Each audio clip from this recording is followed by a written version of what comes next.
ओम ओम ओम ओम। प्रिय साधक भाइयों और बहनों, आप सभी को मेरा प्रेम पूर्वक सादर प्रणाम। आज का विषय बहुत गहरा है। हम रोज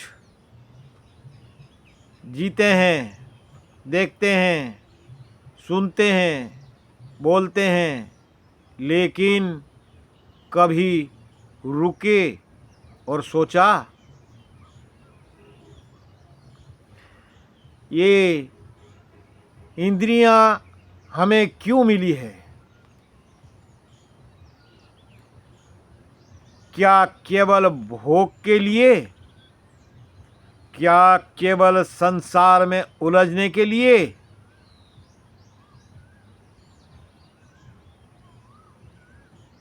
नहीं, ये इंद्रियां ईश्वर का दिया हुआ पवित्र साधन है। इनका सही ढंग से प्रॉपर वे में अगर आप उपयोग करते हो तो आप महान से महान बन सकते हो। उद्देश्य सिर्फ खाली शरीर को संभालना, आत्मा को जागृत करना और प्रकृति के साथ सामंजस्य बनाना। अगर इनका सही उपयोग हुआ जीवन धन्य, अगर गलत उपयोग हुआ जीवन व्यर्थ है।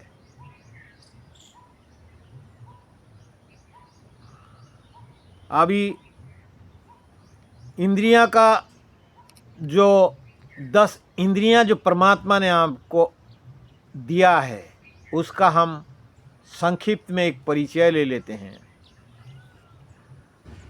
5 ज्ञान इंद्रियां हैं जो हम महसूस करते हैं, सिर्फ खाली जानते हैं। वो क्या क्या है? आँख देखने के लिए, कान सुनने के लिए, नाक सूंघने के लिए, जीभ स्वाद लेने के लिए, त्वचा स्पर्श के लिए। ये हो गया आपकी ज्ञान इंद्रियां जो दिखता नहीं लेकिन महसूस कर सकते हैं। और 5 कर्म इंद्रियां। कर्म इंद्रियां यानी कि करने वाली। हाथ कर्म करने के लिए, पैर चलने के लिए, वाणी बोलने के लिए, जनेंद्रिय संसार उत्पन्न करने के लिए, गोदा मल त्याग करने के लिए। ये 5 कर्म इंद्रियां हैं। ये सब मिलकर जीवन को चलाती हैं। लेकिन समस्या तब शुरू होती है जब इंद्रियां मालिक बन जाती है और हम उनके दास। इंद्रियां का सही और गलत का उपयोग करना हमें नहीं आता है। जैसे आँख का क्या होना चाहिए? इस विषय में कबीरदास जी कहते हैं, बुरा जो देखन में चला, बुरा ना मिलिया कोई, जो दिल खोजा अपना, मुझसे बुरा ना कोई। दुनिया में बुराई ढूंढने से पहले अपने अंदर देखो, असली सुधार भीतर से शुरू होता है। उसका सही उपयोग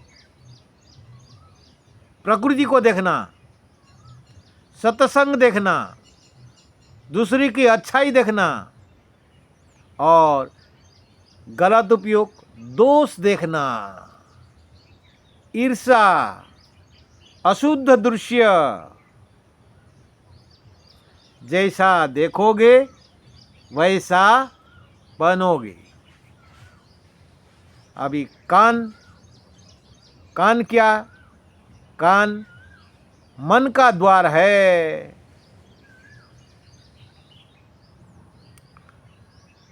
सही उपयोग क्या है? भजन सुनो, ज्ञान की वाणी सुनो, गुरु वाणी सुनो।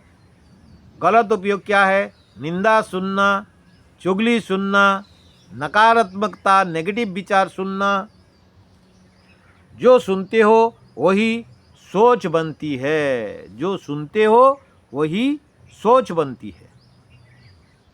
आप लोग ज्ञानी होंगे, बड़े पढ़े लिखा होंगे, डॉक्टर होगा, कोई इंजीनियर होगा, कोई आईएएस होगा, लेकिन भैया आप लौकिक जगत के पढ़ाई तो आपने बहुत किया। यही मैं आपको अपने जीवन जीने की कला जो है उसको मैं आपको आज थोड़ा विस्तार से समझाने का प्रयत्न कर रहा हूँ। ध्यान से सुनो और जीवन में जागृत करना। आँख गया, कान गया, अभी क्या? जीभ की बात लेते हैं। जीभ दो काम, स्वाद प्लस वाणी। तुलसीदास जी कहते हैं परहित सरिस धर्म नहीं भाई। इसका सही उपयोग क्या? मधुर वाणी, संतुलित भोजन। गलत उपयोग क्या? कटु वचन ने अधिक भोग। कुछ लोग तो ऐसे बोलते हैं ये रेस्टोरेंट सही नहीं है, दूसरी रेस्टोरेंट में चले। अरे जीभ की स्वाद के लिए लोग तो 50-50, 100-100 किलोमीटर जाते हैं। कर लो भैया, आनंद ले लो जीभ का स्वाद, लेकिन ध्यान से सुनना और जीवन में उपयोग में ले लेना। जीभ पर नियंत्रण। जिसने जीभ पर नियंत्रण नहीं किया तो बीमार का घर है, समझ लेना। जीभ पर नियंत्रण, जीवन पर निमंत्रण।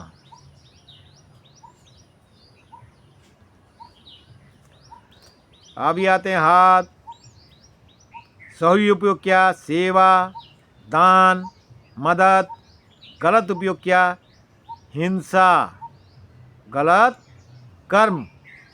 अभी पैर है, पैर का सही उपयोग क्या? मंदिर जाओ, सत्संग जाओ, सेवा करो। गलत उपयोग क्या? बुरे स्थान।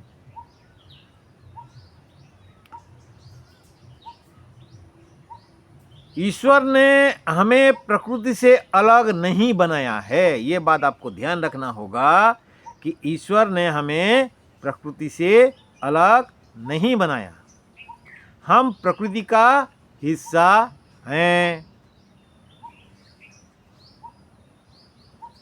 जब इंद्रियां सही चलती है, संतुलन बनता है, अच्छा स्वास्थ्य अच्छा रहता है, मन शांत रहता है। जब गलत चलती है, प्रदूषण, बीमारी, अशांति।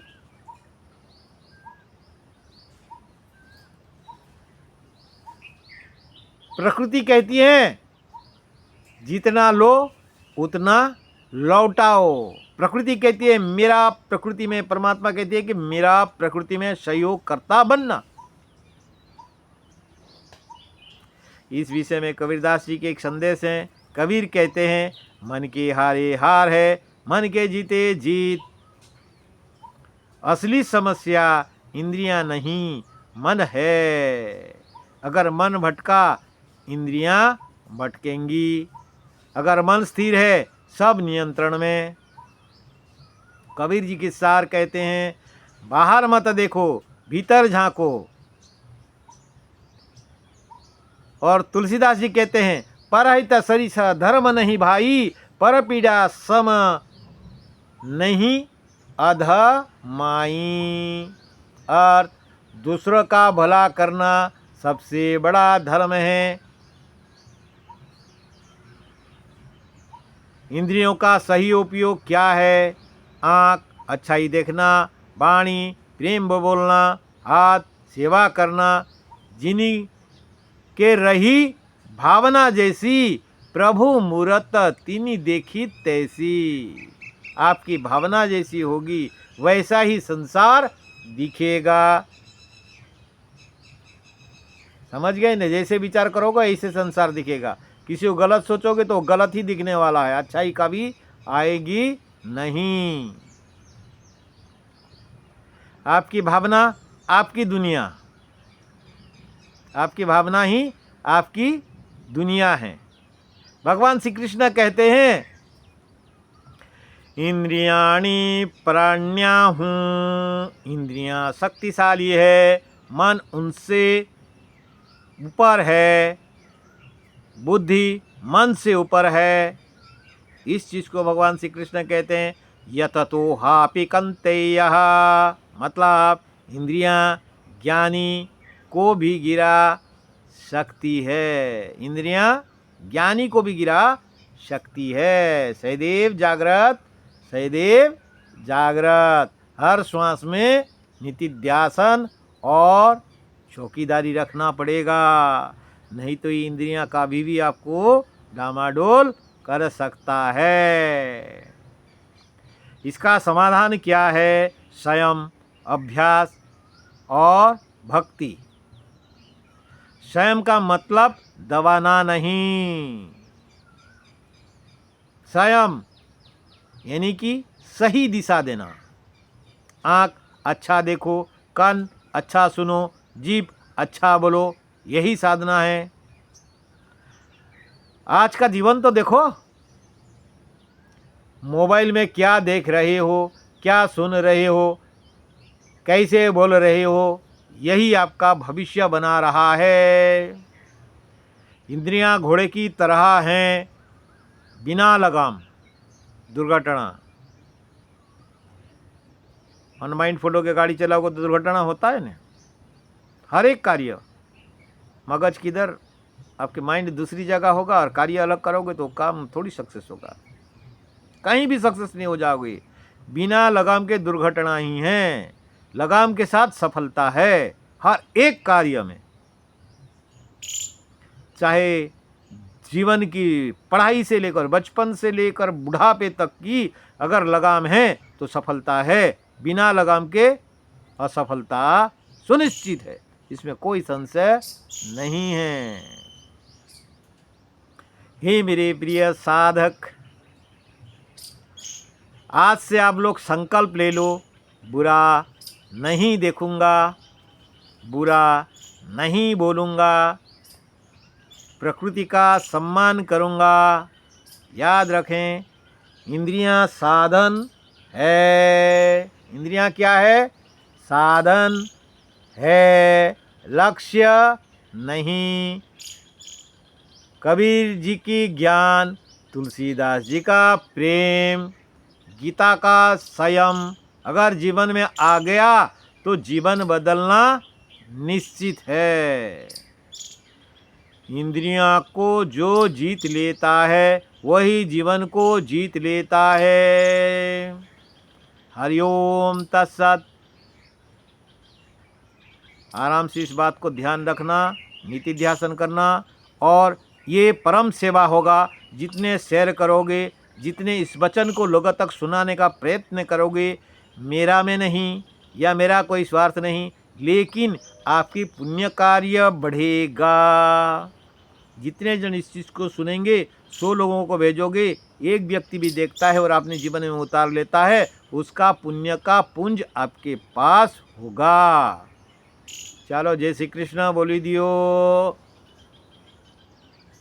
नर्मदे हर जीवन भर।